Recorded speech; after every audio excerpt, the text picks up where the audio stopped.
Nagkasunog sa barangay 800 sa Maynila kagabi, abot sa 20 pamilya ang naapektuhan. Yan ang unang balita ni Bea Pinlac. Tubig! Tubig!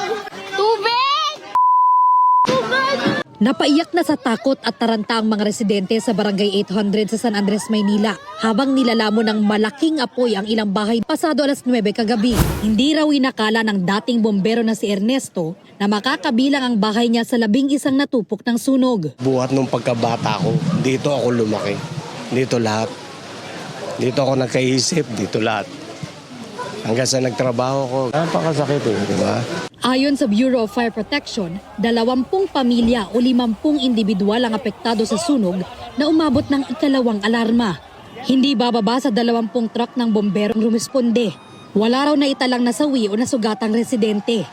Hindi bababa sa 150,000 pesos ang tinatayang halaga ng pinsala. Masakit po yung daanan natin, so strategically nilibot natin yung area para makontain po yung pag-spread ng sunog. Mostly light materials po, kaya madali pong nag-spread yung sunog. Kahit hindi inabot ng sunog ang kanilang bahay, nagkumahog pa rin ang maraming residente na isalba ang kanilang mga gamit at alagang hayop. Kahit hindi na po namin maisalba lahat, basta wag lang, ito lang maisalba namin. Himala po. Nagluksa naman sa tabi ng daan ang mag-inang yan nang hindi nila ligtas na nailabas ng nasusunog na bahay ang isa sa mga aso nila. Sobrang taranta po namin, di po namin nalabas yung mga aso. Sobrang mahal po namin mga aso namin.